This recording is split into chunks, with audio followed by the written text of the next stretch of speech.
Hello વિદ્યાર્થી મિત્રો, આજે આપણે ધોરણ 8 ગણિતની અંદર પ્રકરણ 8 બેઝિક પદાવલીઓ અને નિત્યસમમાં સ્વાધ્યાય 8.3 જોઈ રહ્યા છીએ. સ્વાધ્યાય જોઈએ તેના પહેલાં એનો કોન્સેપ્ટ સમજી લઈશું. આપણે અહીંયા આપણને બુકમાં આપ્યું છે એકપદીનો ત્રિપદી સાથે ગુણાકાર. તો એ કઈ રીતના કરવાનો અહીંયા આપ્યું છે એ પ્રમાણે જોઈ લઈએ, પછી આપણે સ્વાધ્યાયના દાખલા જોઈશું.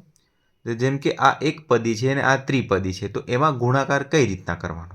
તો આપણે શું કરવાનું, પહેલાં એક પદી જે છે એને આ ત્રિપદીમાંથી પહેલા પદમાં ગુણાકાર કરવાનો, પછી જે ત્રિપદીમાં નિશાની હોય એ વચ્ચે મૂકવાની, જેમ કે અહીં બતાવ્યું છે. પછી આની જોડે બીજું જે પદ છે એનો ગુણાકાર, પછી અહીંયા જે આપણે સાઇન હોય પ્લસ કે માઇનસ જેની એ અહીંયા મૂકવાનું, અને પછી આનો ગુણાકાર આની જોડે, એવી રીતના પછી ગુણાકાર કરવાનો. તો આ રીતના આપણે કરીશું. એક પદીનો દ્વિપદી કે એક પદીનો ત્રિપદી જોડે ગુણાકાર તમારે કરવો હોય તો આ રીતના કરી શકાય. હવે અહીંયા નીચે બીજા પણ ઉદાહરણમાં દાખલા આપ્યા છે. ઉદાહરણ 5, આપેલ પદાવલીનું સરળ સ્વરૂપ આપો અને નિર્દેશ અનુસાર કિંમત મેળવો. તો અહીંયા શું છે કે આ જે પદાવલી છે એનો x બરાબર 1 આગળ તમારે એનો ઉકેલ મેળવવાનો છે અથવા કિંમત મેળવવાની છે. તો કઈ રીતના શું કરવાનું, આને થોડું સાદુરૂપ આપી દઈશું. તો xનો પહેલાં આ દ્વિપદી જોડે ગુણાકાર કરીશું એક પદનું. તો x ને x સ્ક્વેર, માઇનસનું ચિહ્ન અહીંયા છે, અને xનો ગુણાકાર આની જોડે 3x + 2 તો છે જ. પછી એ આવી ગયું. પછી આપણને શું કીધું છે, x બરાબર 1 આગળ કિંમત મૂકવાની છે. તો x બરાબર 1 જ્યાં જ્યાં અહીંયા x દેખાય છે ત્યાં 1 મૂકી દઈશું. તો જો 1 xનો સ્ક્વેર એટલે કે 1નો સ્ક્વેર, માઇનસ 3 ગુણ્યા x એટલે કે 3 ગુણ્યા 1 વત્તા 2. તો 1નો વર્ગ 1 માઇનસ 3 ઇન્ટુ 1 એટલે કે 3 + 2 એટલે 2 ને 1 3, 3માંથી 3 જાય તો 0. તો આવી રીતના જ આપણે અહીંયા તમે બતાવ્યું છે ઉદાહરણમાં એ પ્રમાણે કરી શકો છો. તો અહીંયા ઉદાહરણ 5માં શું છે કે જે તમને પદાવલીઓ આપી હોય એ પદાવલીનું પહેલાં સાદુરૂપ આપવાનું, અને પછી જે કિંમત કીધી હોય એ કિંમત મૂકવાની છે. તો આ બીજો દાખલો પણ એ રીતના તમે જોઈ લેજો.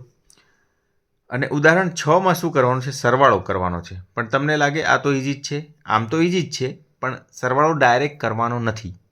સરવાળો જેમ કે આ એક બહુપદી છે અને આ બહુપદી, એ બંનેનો સરવાળો કરવામાં તમારે પદાવલીઓમાં શું જોવાનું છે કે સૌપ્રથમ આ જે એક પદ છે એને આ દ્વિપદી જોડે ગુણાકાર કરવાનો.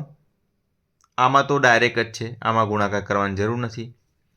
તો જુઓ, પહેલાં 5m ને 3 - m જોડે ગુણાકાર કર્યો, પછી બીજા સ્ટેપમાં એ ઉમેરે છે. તો આ રીતના દાખલામાં તમારે એવું કરવું પડશે. તો હવે આપણે જોઈશું સ્વાધ્યાય 8.3.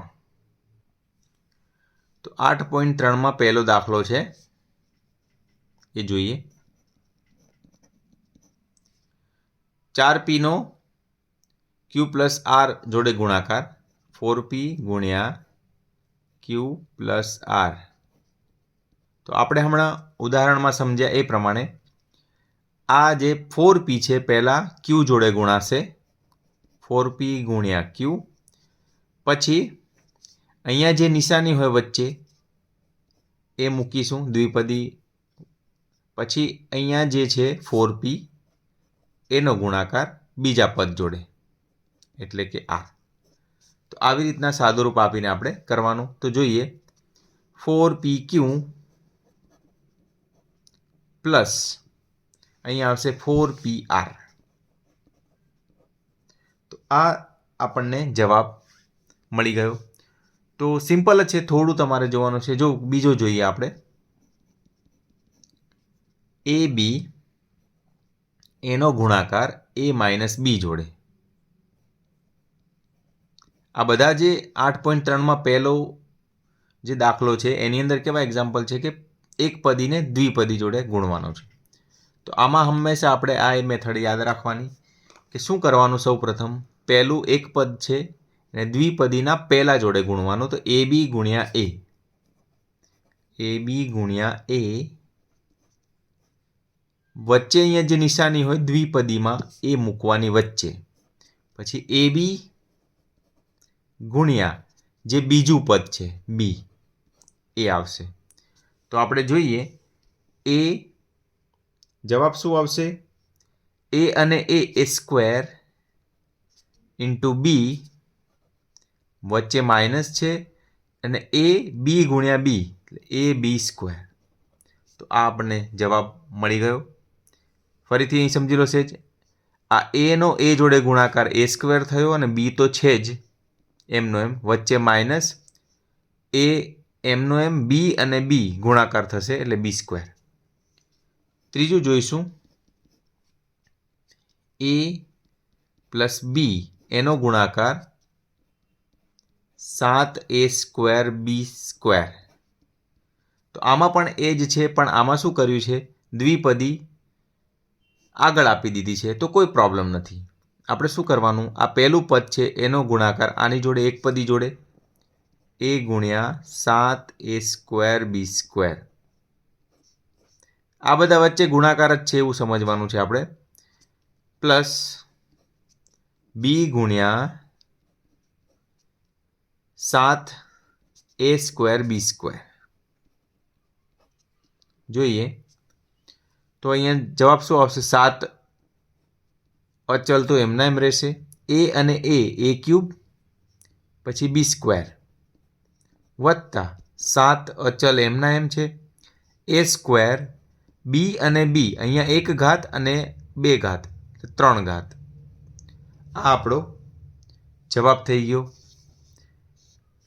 જોઈશું ચોથું આપણો છે એ સ્ક્વેર માઇનસ 9 એનો ગુણાકાર 4a જોડે.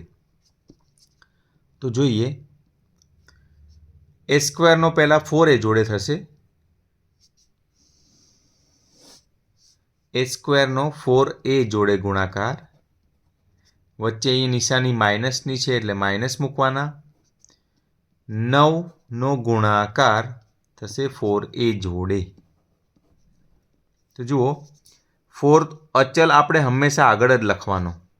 4 એની 2 ઘાત અને અહીંયા એની 1 ઘાત એટલે ટોટલ થશે એની 3 ઘાત માઇનસ 9 ચોક અહીંયા થશે 36. 9 ચોકને 36 અને એ બચે છે આપણો આ. એટલે આ જવાબ થઈ ગયો 4a ક્યુબ માઇનસ 36a. હવે લાસ્ટ બચે છે પાંચમો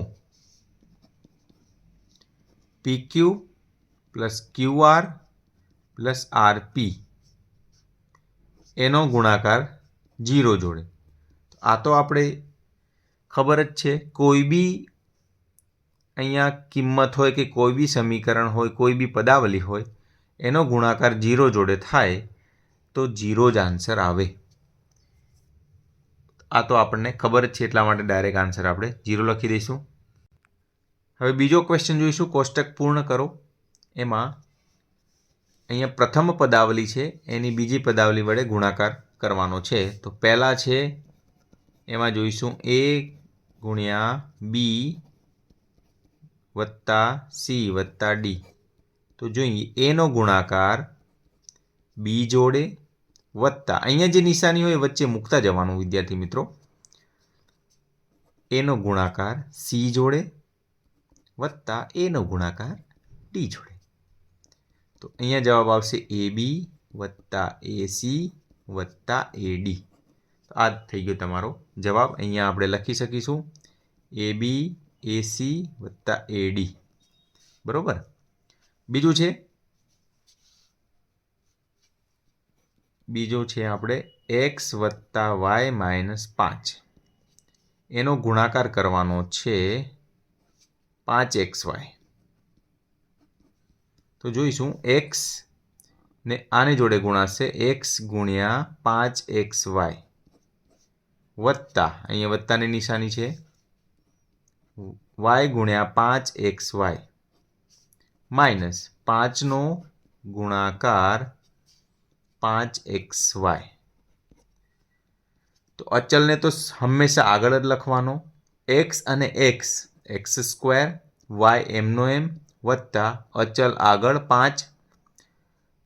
અહીંયા એક જ એક્સ છે, વાય અને વાય એક એક બે ઘાત થઈ જશે માઇનસ 5 5 25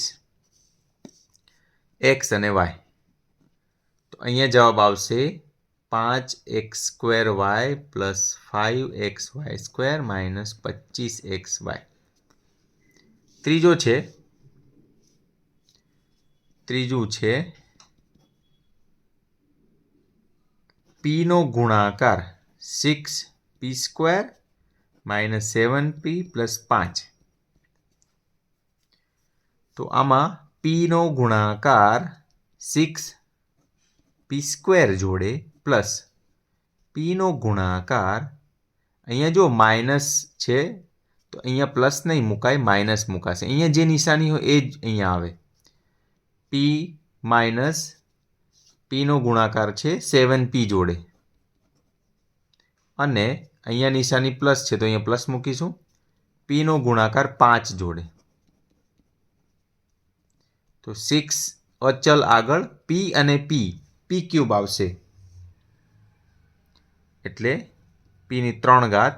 7 અચલ પી અને p² અહીંયા પ્લસ 5 અચલ અને p. તો આપણો જવાબ આવી ચૂક્યો છે 6p³ minus 7p² plus 5p. એ અહીંયા આપણે કોષ્ટકમાં મૂકી દેવાનું. ત્યારબાદ ચોથો છે 4p²q². એનો ગુણાકાર p² માઇનસ q² જોડે. તો અહીંયા 4p²q² એનો ગુણાકાર p² જોડે.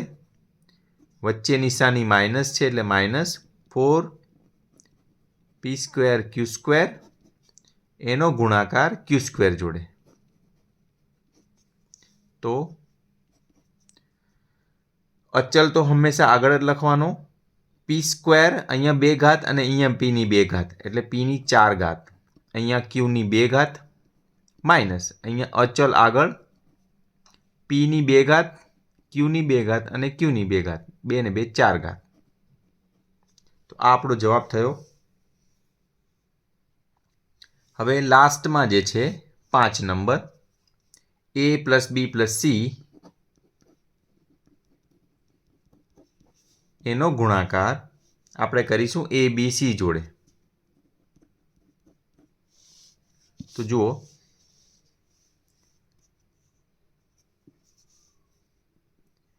a ગુણ્યા abc વત્તા અહીંયા નિશાની વત્તાની છે b ગુણ્યા abc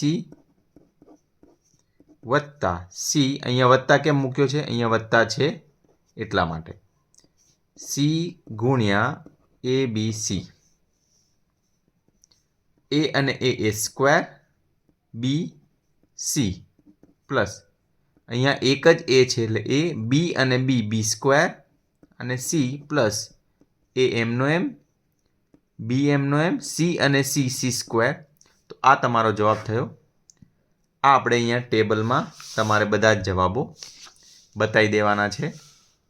તો જો પહેલાનો જવાબ આવી ગયો છે, બીજાનો, ત્રીજાનો, ચોથો અને આ 5મો. તો આવી રીતના વિદ્યાર્થી મિત્રો આપણે સ્વાધ્યાય 8.3 અને એની અંદર દાખલા નંબર 1 અને 2 જોયા. આગળના વિડીયોમાં આપણે આગળના દાખલા જોઈશું. તો આ વિડીયો કેવો લાગ્યો કોમેન્ટ કરીને જરૂરથી કહેજો અને ચેનલને હજુ સુધી જો સબસ્ક્રાઈબ ના કરી હોય તો કરી દેજો. ધન્યવાદ.